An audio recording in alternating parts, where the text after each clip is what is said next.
Tumatawa ang tao at dapat siyang tumawa at dapat din siyang magpatawa. Maraming pag-aaral sa mga hayop kung sila ay tumatawa o nakakaya ba nilang tumawa. At hanggang ngayon wala pa mga conclusive evidences. It seems like mga tao lang talaga ang merong ganitong uri ng regalo mula sa Diyos. At napakalaking ministry po ang magpatawa. In a manner of speaking, comedians can be considered as priests na namamagitan mula sa divine at sa human, kung saan tayo ay napapagaan ng pakiramdam, napapasaya, napapatawa. How does happiness laugh? What does happiness laugh at? Laugh at yourself. Ang isang taong magiging masaya, dapat kaya niya at napagtatawanan niya ang kanyang sarili, ang kanyang reality, ang mga katotohanan ng buhay niya na madalas hindi naman talaga nakakatawa. Pero ang pagtawa nga sa ating buhay at sa ating sarili ay dapat kung kailan hindi ito sobrang masaya at hindi ito sobrang maganda. Katulad halimbawa ni Abraham.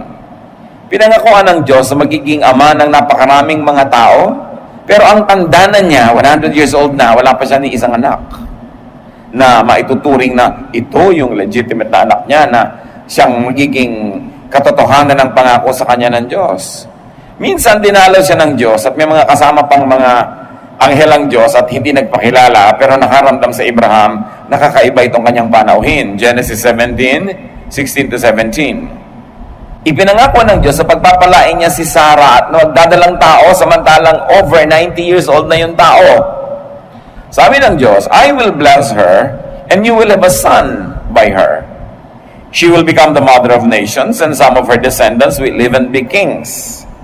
Abraham bowed with his face to the ground and thought, I am almost 100 years old. How can I become a father? And Sarah is 90. How can she have a child? So he started laughing. Kaharap ni Abraham ang Panginoong Diyos, napaka-serious ng subject matter, pero hindi niya napigil at hindi naman niya pinigil na tumawa. Ano ang kanyang tinatawanan? Yung katotohanan na siya ay halos ang 100 taon na at ang kanyang asawa ay mahigit 70 taon na, tapos sasabihan pa siya ng Diyos na magkakaroon pa daw sila ng anak.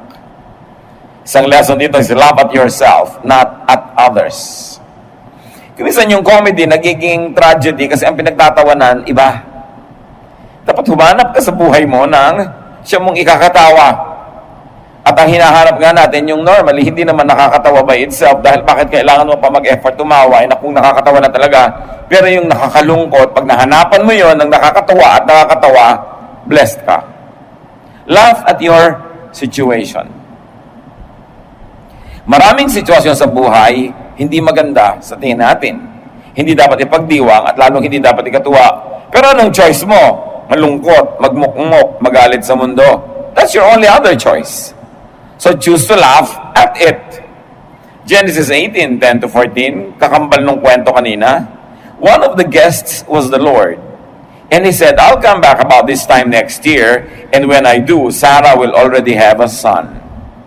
Sarah was behind Abraham, listening at the entrance to the tent. Abraham and Sarah were very old, and Sarah was well past the age of having children. So she laughed and said to herself, now that I am worn out and my husband is old, will I really know such happiness? The Lord asked Abraham, why did Sarah laugh? Does she doubt that she can have a child in her old age? I am the Lord. There is nothing too difficult for me. I'll come back next year at the time I promised, and Sarah will already have a son. So hindi lang si Abraham ang natawa dahil sa kanyang kalagayan, si Sarah din, nadidinig niya kasi sa likod ng kortina, ang pinag-uusapan ng kanyang asawang si Abraham at ng Diyos. At sabi ni Sarah, ako, past 90 na, will I have this happiness? Siguro hindi lang yung pagkakaroon ng anak ang kanyang pinagtatawanan, kundi mismo yung capacity nilang dalawa para magtalik at magkaroon pa ng anak pa. So niya, tanda-tanda na ng asawa ko. And she found it something to laugh at. Not something to sneer at or to deride God about, pero nakakita siya ng humor, nakakita siya ng biro. At sa katotohanan, ang Diyos, pagka binasa niyo between the lines, very humorous. Halimbawa, ang Panginoong Jesus, sabi niya, pakainin niyo mga tao, libo-libo.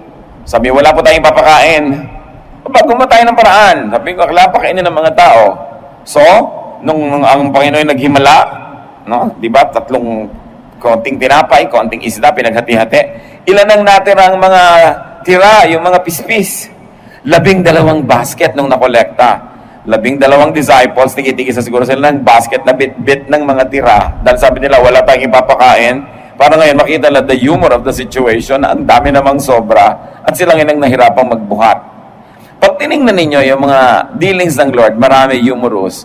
Kasi kadalasan lang, pag binabasa natin yung Bible, parang dan, yung ang banal-banal ng reaction mo, nawawala talaga yung humor. Pero try to read the Bible with an eye for humor and you will find lots of jokes. So laugh at your situation, not at other people's situation. Anong ibig sabihin dito ng laughter ni Sarah at ni Abraham? It's acceptance of or resignation to a harsh reality. Natanggap na nila na hindi na sila magkakaanak, natanggap na nila na matanda na sila, hindi na matutupad yung pangako sa kanila ng Diyos, kaya sila natawa. Kasi pag natatanggap na natin with resignation, yung mga mapapait, nawawala yung bitterness at galit natin laban doon, nagsisimula tayong mabless. Hindi lagi mong nire-resist. When you're always resisting ang nagaganap sa iyong buhay, yung tinatawag nilang kapalaran, lagi kang nagagalit sa nangyayari sa iyo, hindi ka magiging handa to see the humor in life, and you will probably not be ready to accept and receive the blessing. The laughter here means a capacity for happiness in spite of the impossibility or the seeming impossibility of the promise, in spite of the situation, natawa sila. Kaya pa rin nilang tumawa. Hindi sila galit sa mundo. And the laughter here means a conditioning of oneself to be happy or at least to be cheerful. If you cannot be happy, you can at least be cheerful. Magkaiba naman yun eh. Hindi yung unhappy ka na nga, tapos grumpy ka pa, at pagtapos yung makasimangot ka pa, galit ka pa sa mundo, kahit tuloy may nakakatawa, hindi ka natatawa. Dahil hinanda mo na yung sarili mo na huwag matawa, kaya nagagalit ka pa sa natatawa. Laugh at your life. Life at the seasons of your life. Yung mga season ng buhay natin, panapanahon yan. Your season could be a very nice one. Your season could be a very difficult one. Ecclesiastes 3:1-4, everything on earth has its own time and its own season. There's a time for birth and death, planting and reaping, for killing and healing, destroying and building, for crying and laughing, weeping and dancing. Nothing is permanent. Pagka masaya ka, magsaya ka. Dahil hindi naman laging masaya ang buhay. Ngayon, pag hindi ka masaya, magsaya ka rin. Dahil alam mong hindi permanent yung unhappiness mo, mapapalitan din yun, sasaya ka rin. Now, if you want to be sad, nung masaya ka na, sad ka pa rin. Dahil sabi mo, naku, ang kasunod nito, sadness. So, habang masaya ka, dapat fast forward mo na yung sadness mo. Tapos, nung sad ka pa rin, hindi ka rin kahit kailan sasaya. It's a matter of choice. Nasa choice mo yan. Merong ikinalulungkot na wala silang kabiyak, merong may ikinalulungkot na meron silang kabiyak. Pwede mo nang ikasaya na wala, dahil may advantage yun, pero mo ikasayang meron, it's your decision. Nothing is permanent. Change is always happening. So watch for changes and the relief that transitions bring. Lahat ng pagbabago, may ibinibigay na relief yan. Hindi lang discomfort. Kailangan i-develop mo yung mata mo, kapatid, na makita yon. Fortify your life with a positive attitude and optimism. Paano mo nalalagyan ng pader ang buhay mo para mailigtas ka sa mga lungkot nito? Doon mag-develop ka ng optimism. Yung ang nakikita mo, positive. Yung proverbial kasabihan that some people see a glass half empty. Pagka sila ay negative ang paningin. Some people see a glass half full kung positive ang paningin nila. So kung may kalahating baso pa ng tubig, sabi mo, ay, meron pang natirang kalahati. Positive ang attitude mo.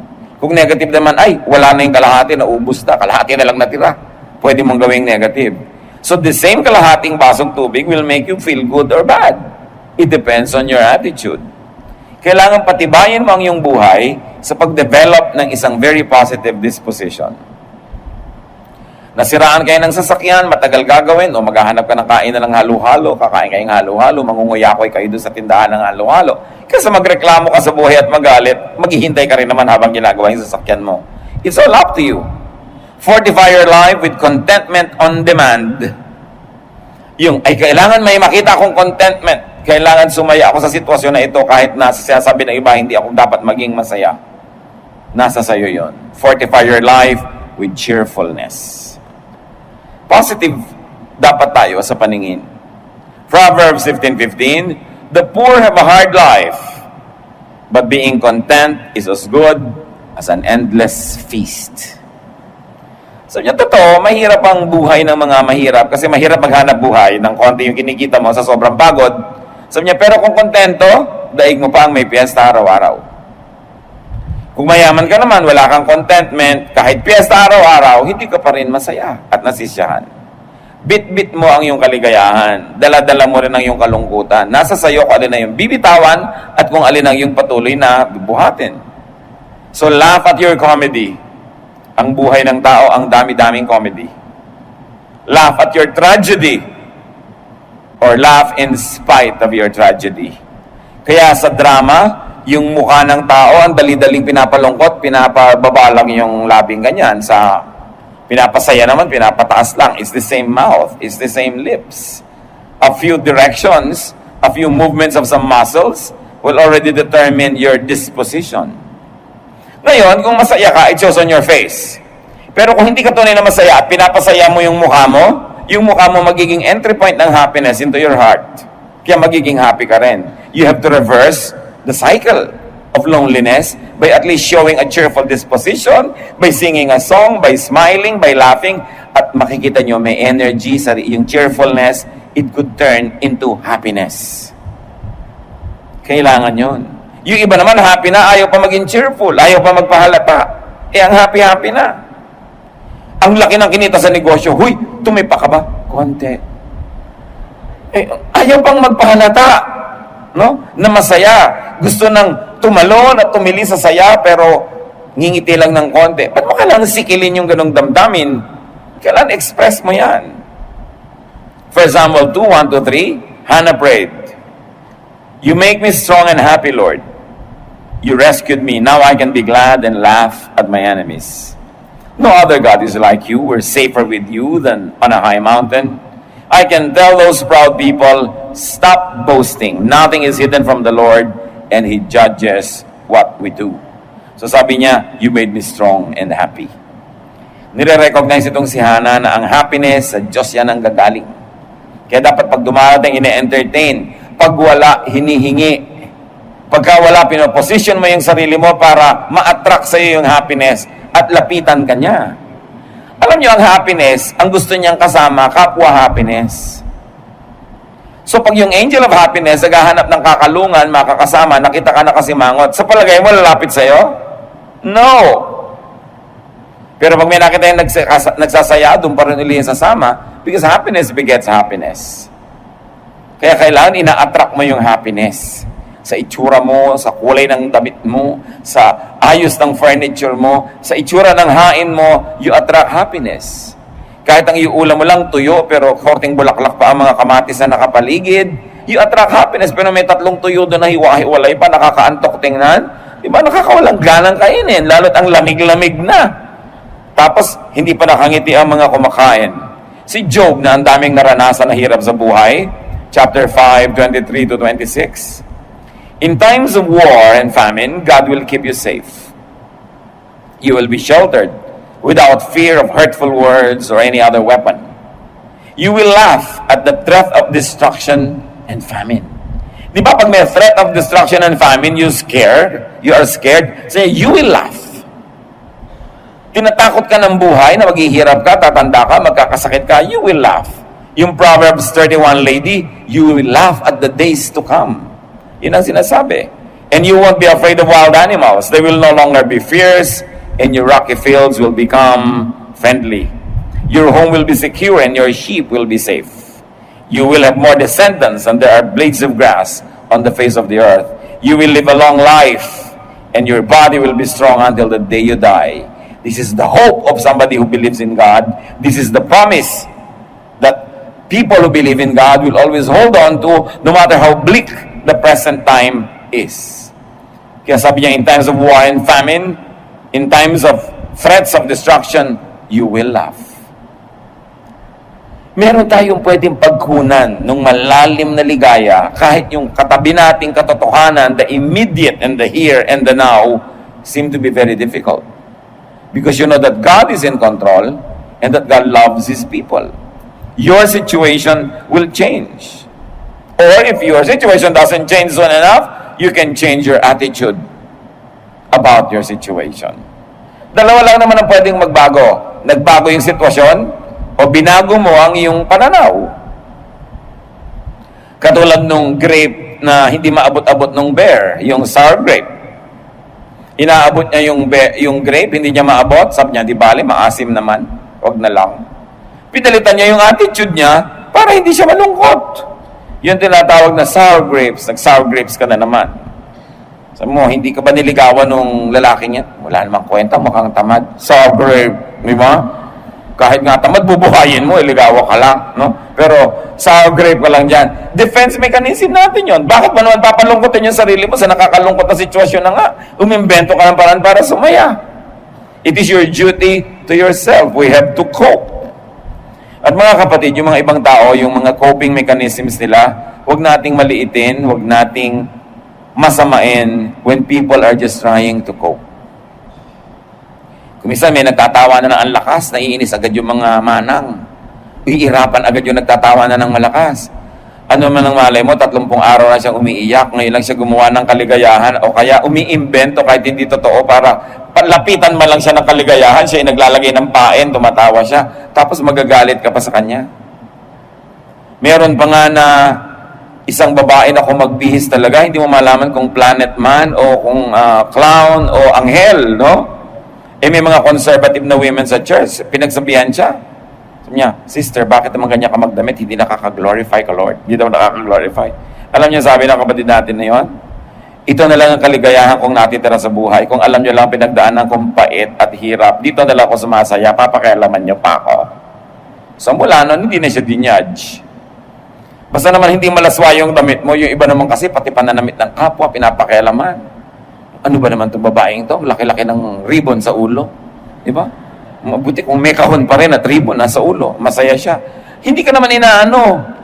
Hindi mo alam ang ginagawa ng tao. Kung minsan may kain ng kain, meron naman, magpa-party. Sabi mo, ang hirap-hirap na nga niya, nagpa-party pa. Hindi mo alam, yun na lang ang kaisa-isa niyang taya para sumaya siya, para makakope siya sa situation. We all cope. So you don't trivialize the mechanisms of people when they try to cope with loneliness and with sadness. Now, what's the wonder of laughter? Laughter is not only the best medicine, it is also the best defense and offense against tragedy. Pag kaya mong tumawa sa anumang bagay, hindi ka maitutumba ng anumang bagay na yon. Proverbs 17:22, if you are cheerful, you feel good. If you are sad, you hurt all over. So it's your choice. Will I be cheerful? Or will I be sad? Kung minsan yan na hindi maintindihan ng napakaraming foreigner sa Pilipinas. Lubog-lubog na yung bahay, baha na. Eto na ngayon yung mga taga-dyaryo, kukuha ng picture, lahat ng tao. Baha. Tawanan pa. Kahit na nga sa patay, iyak ka, tapos, picture. Ngitian mo na dahil picture. Yung, marunong tayo mag-cope. Di ba? Pagka napakahalagang, yan ay napakahalagang regalo sa atin ng Diyos. Kasi meron tayong 28 mahigit na bulkan na active. Dinadalaw tayo ng mahigit 200 bagyo every year na nag-iuwi ng mga baha, mga landslide at kung ano-ano. Pagkatapos, napakarami pang mga politiko who are raping our country blind and depriving us of so much precious resources. Ang daming dapat ikalungkot sa buhay. Kung hindi tayo magiging cheerful, nagpakamatay na ang buong bayang Pilipinas. Pero hindi. We have this indomitable spirit. Kasi meron tayong cheerfulness. Meron tayong kakayahang magsaya sa konti-unti ang bagay at kaliit-liit ang bagay, kaya nating ipagdiwang ang buhay. At yan, huwag niyong palitan. Magandang karakter natin yan. Kahit kung minsan mukhang mababaw, No? Kahit minsan para yun lang, masaya ka na. Pero buti nga ako sumaya. Buti nga, madali akong pasayahin, mababaw lang. Kasi ang hirap pa, ang dami pang kailangan para sumaya. Sabi, if you are cheerful, you feel good. So, pag hindi kayo masaya, mga kapatid, huwag kayong magmukmok. Humanap kayo na ikakasaya. Palitan nyo unang-unang expression ng mukha nyo. Kasi yung expression ng mukha nyo, magnet yan. Pag nakasimangot yan, sa palagay nyo, anong tinatawag niya? Diba? Kalungkutan. So, kailangan mag-drawing ka ng ngiti sa iyong mga labi. Kahit hindi yun totoo sa iyong puso, mamaya magiging totoo na yun kasi tatablan ka ng sarili mong pagtatawa dyan. May effect yan. You can't always be happy, but you can choose to be cheerful. Nakakapagpagaling ng mga sugat ng damdamin ang ating cheerfulness. Now, cheerfulness is not dependent on outward events. It is dependent on your attitude. Therefore, you are in control of it. Hindi mo makontrol ang mga nangyayari sa labas, pero kaya mong kontrolin yung kalooban mo, pwede mong isagot doon cheerfulness. Because cheerfulness and laughter empowers. Kita ninyo, pag may malakas tumawa, parang kanya yung buong hall. Parang nabili na niya yung buong bus sa pagtawa niya, dinig ng lahat. Laughter empowers. No? Proverbs 17:22, a cheerful heart is good medicine, but a crushed spirit dries up the bones. Kaya tayo mga kapatid, merong ministry of cheerfulness. Kasi pagka ikaw ay malungkot, hindi lang sarili mo yung naapektuhan. Naapektuhan yung mga katabi mo, mga mahal sa buhay, mga nasa paligid. Tayo may pananagutan din sa isa't isa na magpasaya sa isa't isa. Hindi komo malungkot ka, may karapatan ka ng palungkutin lahat ng tao. Meron tayong pananagutan to keep a group spirit, no? Esprit de corps, kailangan buhay. At lahat yan nagko-contribute. Sa inyong pamilya, kung malungkot yung mood, magdagdag kayo ng happiness. Hindi yung tinakausap na kayo, ayaw nyo pa kumipo, pinapakain na kayo, ayaw nyo pa lumabas ng kwarto. Inaalagaan pa kayo. Samantalang dapat katulong kayo na nagpapasaya sa buong pamilya.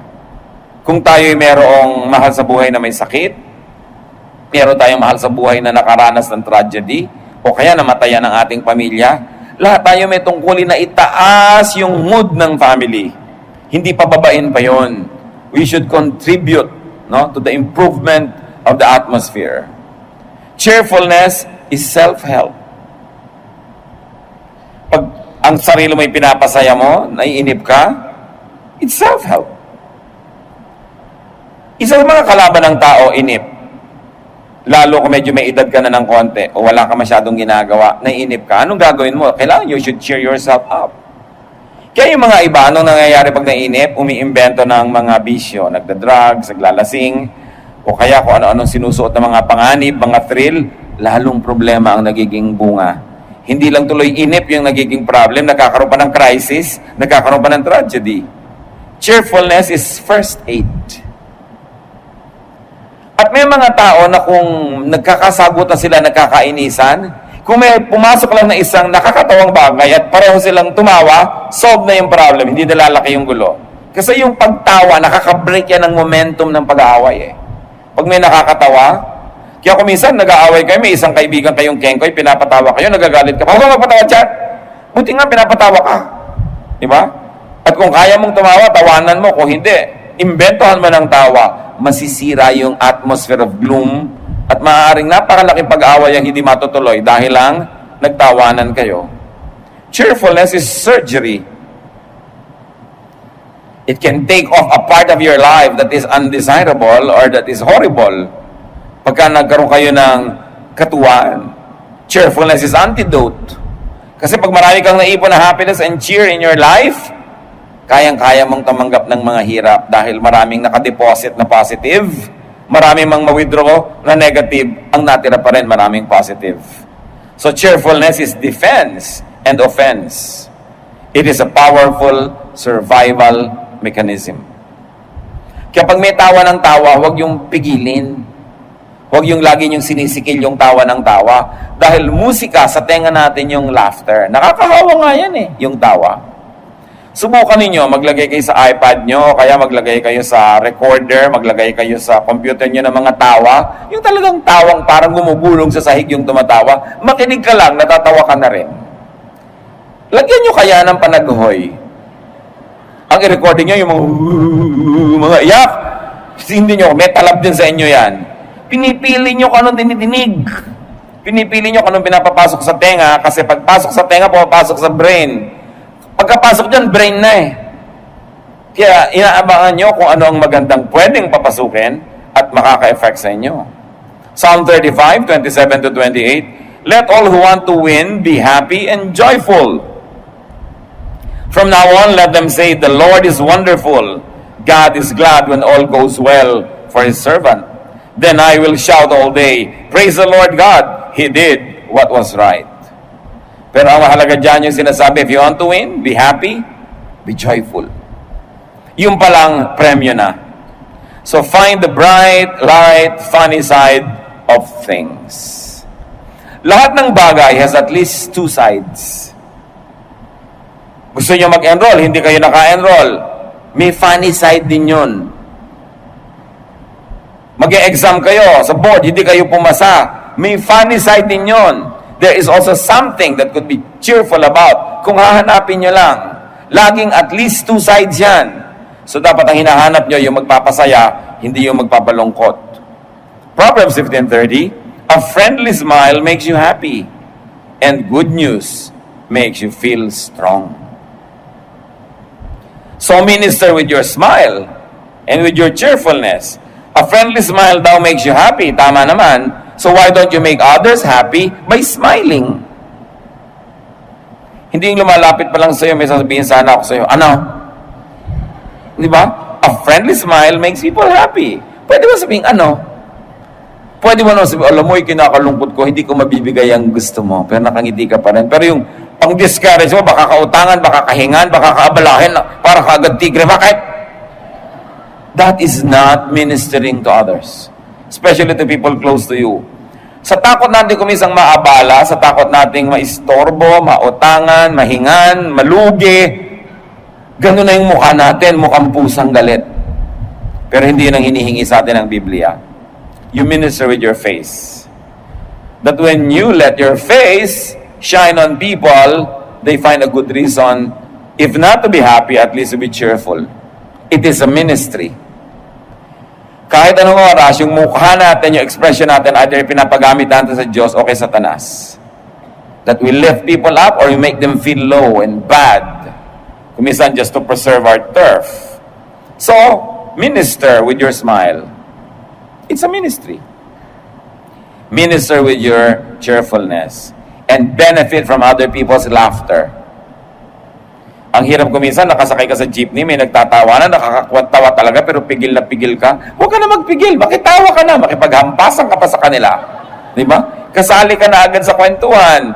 Yung biruin mo, nakikinig ka lang na minister ka, pero kuminsan may nadidinig ka, di ba? Nade-depress ka. Kasi yung balita nila. So, nakaka-minister tayo sa mga tao, we make them feel good or we make them feel bad. Lahat ng pwedeng sumali ka sa kaligayahan, makisali. Huwag yung masyadong hard to get, masyadong conservative, masyadong pa-image, masyadong hindi ma-rich. Kasi at the end of the day, you'll be sad. Or at least you will not be happy. Psalm 16, 10-11, I am your chosen one. You won't leave me in the grave or let my body decay. You have shown me the path of life, and you make me glad by being near to me. Sitting at your right side, I will always be joyful. So, ang tinutukoy dito, yung presence ng Amang Diyos. So, sinasabi, katabi lang kita, kasama lang kita, masaya na ako. Eh, hindi ba lagi naman talaga natin kasama ang Diyos? Wala ka naman pwedeng puntahan na wala doon ng Diyos. So, wala kang dahilan para mawalan ng reason to be joyful about. Because you are in the presence of God, no matter what the situation. And if we're going to internalize that and operationalize that, ang liit ng darating sa iyong lungkot. At dumadapo man yan, maalala mo agad na hindi mo dapat i-entertain, itataboy mo agad. You cannot stop sadness, you cannot stop loneliness and worry from flying over your head, but you can stop them from nesting in your hair. Hindi mo dapat i-entertain masyado matagal. Pag may naalala mo malungkot, ibahin mo, change channels, change the thoughts. Merong tugtog na nakakapagpalungkot sa iyo, huwag yan na i-play mo. Yun nagpapasaya. Dapat nagpapalungkot ka lang sa buhay mo at pinapayagan mo malungkot ka when you reflect, and your reflection makes you wiser. Other than that, be kind to your emotion. Find happiness in God's presence, and you will never run out of reasons to be happy. He who laughs wins. Proverbs 18:14, being cheerful helps when we are sick, but nothing helps when we give up. Marami mga pag-aaral na sa medisina, sa mga wellness fields, yung mga taong masayahin, mas madalis makarecover sa sakit. Yung mga malulungkutin, ang hirap tabla ng gamot at madalis ma-infect. Mas madaling ma-infect ang mga taong malulungkutin kaysa mga taong masasayahin.